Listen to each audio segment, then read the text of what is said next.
What's up, guys? Jay, MorninAfterKill, and welcome back to another episode of Life After 30. This is a spin-off series of my Road to 30 that used to run on my channel a few years ago, which was a series that chronicled my life and significant memories and events that have come to shape the person that I am today, the man that is sitting to you, talking to you right here in front of you. I started that series a few years ago, and it's been one of my most popular playlists. But since I can only turn 30 once, that road has come to an end. But that doesn't mean that significant memories or events stop happening in life. It just means that the updates will be fewer and further between, since the road that you're following me on now is the road that I'm currently walking through in life. But with that said, so far it seems like 2016 is gonna be a pretty important year in my life. And I say that because, you know, here we are, not even 2 months into the year, and I already have my second update to a series that usually only gets updated once or twice a year. But if you've been following along, you'd know that, you know, the last few years, my son and I have been growing a lot closer and spending a lot more time with each other. And, you know, I'm gonna attribute that to his mother buying him his first smartphone. Because now that he has a lifeline to the internet access 24/7, he can hit me up all day long without his mother's interference at all. And for the most part, it's been fucking awesome, you know? He's getting older, and he's more into sports, shoes, women, 3 things that I enjoy very much in life. So not only do we have, you know, more in common to talk about, but he's 13. So it's relatively easy to get him ready to go out somewhere all day long without him bitching and complaining it's too hot or it's too cold or he left his toy in the car and we need to turn all the way the fuck back around and go to the car to get it, or he's not gonna be happy until you do. Like, don't get me wrong, I love my son to death. And I miss him being young and irrational like that. I miss him being a child like that, the innocence of children. When they're not trying to be an asshole, they just really want their fucking toy. But as much as I miss that, I'm grateful that he's growing into a pretty awesome young man. But the problem is, my son is quiet. Extremely quiet. I know, right? Like, as much as my son is like, he looks just like me, all of his interests are things that I'm into, and the one thing that he takes after his mother is that he's very quiet and shy in his demeanor. I mean, she's a fucking librarian. You don't really get any more quieter than that. So, you know, while we have fantastic conversations online all the time, you know, texting back and forth, sending funny pictures, links to videos. You guys know how messaging on the internet takes place. You probably do it with many people all over the fucking globe. It's an absolute train wreck, though, trying to talk to the little motherfucker in person. And it's not his fault for being quiet. Some people are quiet. His mother is quiet by nature. He grew up with his mother. Of course, he's gonna be quiet because his mom's gonna want a peaceful, quiet, serene house most of his life. However, on the flip side, my entire life, I've been half deaf. So you can imagine, I'm a pretty loud motherfucker because I don't realize how loud I'm being most of the time.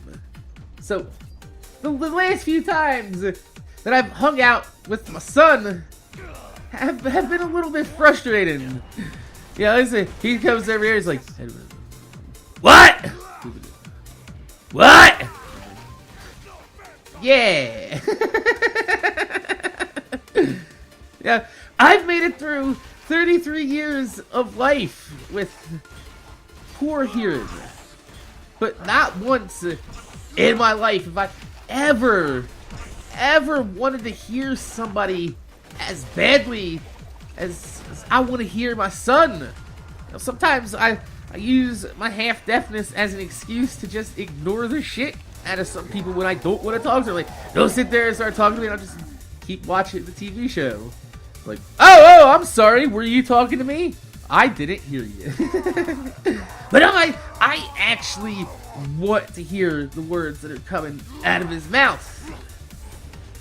Which means that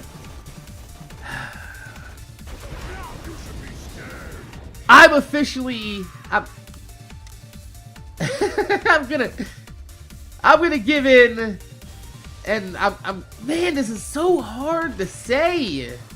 I've talked about it with my girlfriend last night, and you know she understood, but I'm gonna start the process to find myself an assisted hearing device to try to counteract my hearing loss over my life. And you know, I know this seems like a no-brainer to most people, and I shouldn't have a hard time saying this, or you know, feeling a little choked up just thinking about it. But unless you lived life with any type of adversity, limitations, or disability, then it's pretty hard to understand what it's like to ask someone to voluntarily equip themselves with an accessory that will automatically single you out as a person with a disability in life.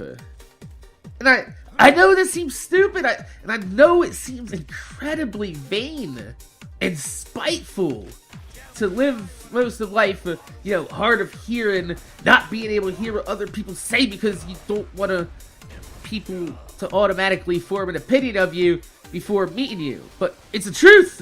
You know, I never wanted a hearing aid to become a defining characteristic of my persona, of my identity. You see somebody with glasses, they take their glasses off or to get contacts, immediately everybody's like, oh my god, you look so different. You notice right away because their glasses become, you know, a defining characteristic of their identity. But I never wanted to be the guy, you know, walking in public and people can visibly tell just by looking at you that you're hard of hearing because you have visible hearing aids on your ears. And you know, it's even harder when that feeling can quite possibly trigger your social anxiety. And you know, it's a hard thing for me to come to terms with, especially since you know, my hearing is most likely so far gone to the point to where an invisible hearing aid most likely won't be an option, and even if it was, those options are 2 to 3 times more expensive than a visible hearing aid. I don't have, you know, $2,000 to $3,000 to be dropping on some invisible hearing aids. I know it's only going to be benefiting me in life, but somewhere along the line, I knew it was an eventuality and an inevitability of events to occur. It probably should have happened way sooner in life. And you know, now that I'm 100% clean and clear of all my debt, I'm making a little bit of extra money, and I can afford a hearing aid. I won't be able to afford, you know, top of the line, fucking invisible, all up in the ear. Nobody's gonna know about that. But you know, now that I got a little bit of extra money to purchase the hearing aid, I guess now's the time to humble myself a bit, you know, for the sake of my son, and accept the fact that, you know, I'm probably past the point of any hope of going forward and leading a relatively normal life without hearing aids. You know, I've always told myself, you know what, I'll make it through till like my mid-30s, and I'll have a decent job, and I'll be able to take off a little bit of time and get my hearing fixed through surgery and things like that. And you know, to think that might not actually be a possibility, and I don't know, it just always having that in the back of my head that I could get my hearing fixed later on in life. It was a comfort. But now that I realize that I'm just gonna have to bite the bullet, it's a tough pill to swallow. It really is. So, my name is Jay. MorninAfterKill. I want to thank you guys for watching. Make sure you guys rate, comment, subscribe. If you could leave a thumbs up on the video, I'd highly appreciate it because it gives me motivation to make more videos for you motherfuckers that watch it. My motherfucking videos. And thanks for listening, you know? I know it seems stupid to most people because it's a simple solution. But it's not, because, you know, in life, nothing is ever simple when it comes to your ego. However, my relationship with my son is more important than my ego at this point. So, instead of being that rad kid on Barney, the awesome calculator watch, the Skechers, and the cool hairdo, I get to become the kid everyone calls the handicapped kid because he has visible hearing aids. Yeah, that's how those shows were. You know, they always stuck a handicapped kid in there for diversity, and for a few seasons, there was always that one kid who had nothing wrong with him but had visible hearing aids. And I never wanted to be that kid, even though I am. So, my name's Jay. MorninAfterKill. Thanks for watching, and I'm gonna see you guys later.